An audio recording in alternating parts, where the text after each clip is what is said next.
안녕하세요. 먹기 위해 달리는 의사 노들역 5번 출구입니다. 요즘 미디어를 보면 온통 다이어트 이야기 뿐입니다. 무조건 굶어라, 이것만 먹어라 하는 자극적인 말들이 넘쳐나죠. 하지만 저는 이론만 늘어놓는 의사가 아닙니다.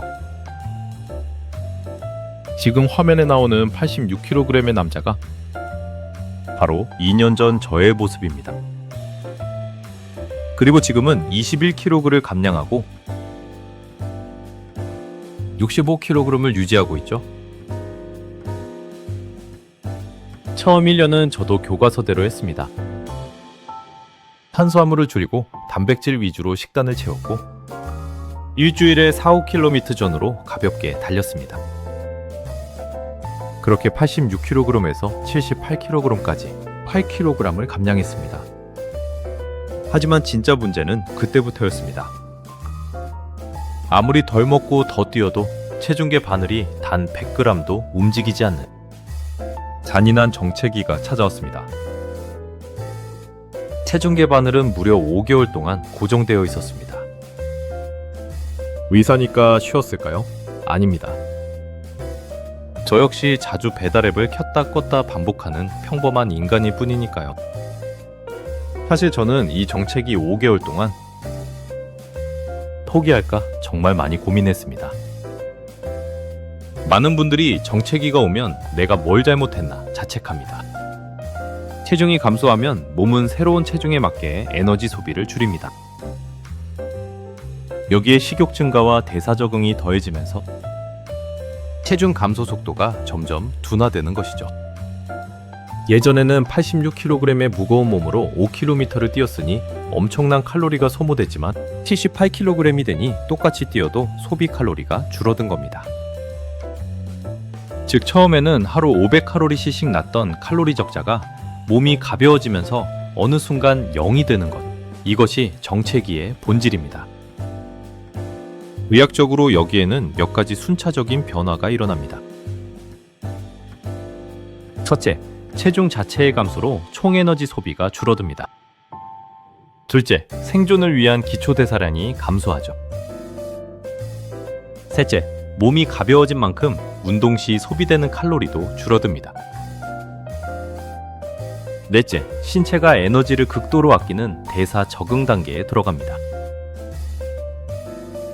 다섯째, 포만감 호르몬인 렙틴은 감소하고 식욕 호르몬인 그렐린이 증가하면서 식욕이 강해집니다. 하지만 기억하셔야 할 핵심이 있습니다. 정체기라고 해서 지방 연소가 완전히 멈춘 것은 아닙니다.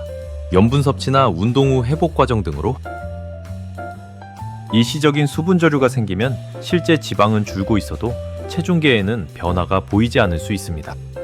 체중은 그대로여도 체지방은 조금씩 줄고 있을 수 있다는 뜻입니다. 저는 가정의학과 의사이자 환자로서 냉정하게 판단했습니다. 위고비, 마운자로 같은 비만 치료제를 시작하기로 하였고 4-5개월간 주사와 식이운동을 병행하였습니다.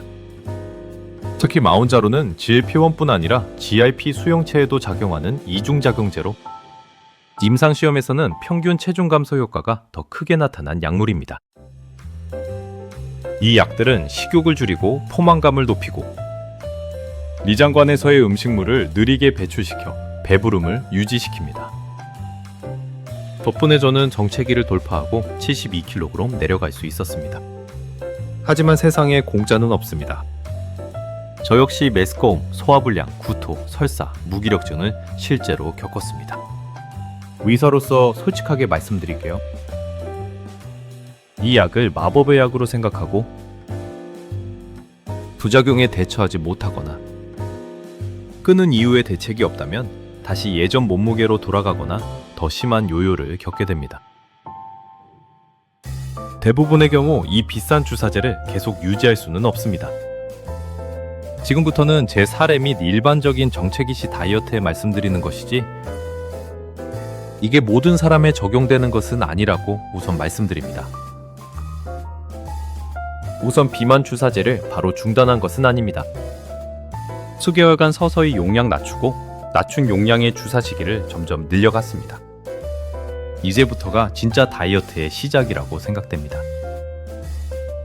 식욕 관리와 활동량 유지가 무엇보다 중요해졌기 때문입니다. 많은 분들이 철저한 식단이라고 하면 매일 닭가슴살과 샐러드만 먹어야 한다고 생각하지만 바쁜 현실에서는 유지하기가 불가능에 가깝습니다.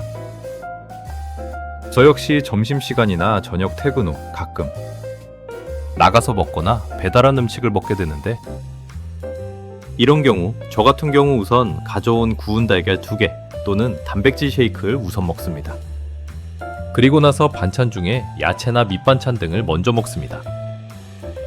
그리고 가장 중요한 핵심, 흰쌀밥 같은 정제 탄수화물은 맨 나중에, 그것도 평소의 3분의 1에서 절반 정도만 먹으려고 노력합니다. 이렇게 섬유질과 단백질을 먼저 채운 뒤 탄수화물을 흡수시키면 똑같은 배달 음식을 먹어도 혈당이 급격히 치솟는 스파이크를 막고 포만감을 훨씬 오래 유지할 수 있습니다. 동시에 운동량도 점진적으로 늘렸습니다. 제 경우에는 하루 15km까지 거리를 늘리기도 했습니다. 하지만 중요한 것은 거리 자체가 아니라 자신의 몸 상태에 맞게 활동량을 조금씩 늘려나가는 것입니다. 약물이 떠난 자리를 이러한 현실적인 식사 습관과 규칙적인 신체 활동으로 채운 결과 저는 주사 없이도 현재 65kg을 건강하게 유지하고 있습니다. 비만 주사제는 좋은 약이긴 하지만 지속적으로 맞기엔 일반적으로 힘들죠. 결국 내 몸을 유지하는 것은 매일 움직이는 이 다리와 건강한 식습관입니다. 정체기는 실패가 아니라 몸이 변화에 적응하고 있다는 신호입니다. 원인을 명확히 이해하고 전략을 바꾸면 체중은 반드시 다시 움직입니다. 저는 주말에 좋아하는 음식을 마음껏 먹고 마시기 위해 오늘도 공복에 달렸습니다. 다이어트는 나를 갉아먹는 벌이 아니라 더 행복하게 먹고 마실 자격을 얻는 즐거운 루틴입니다. 부족한 내용 경청해 주셔서 감사합니다. 다음에도 좀 더 알찬 내용으로 찾아뵙겠습니다.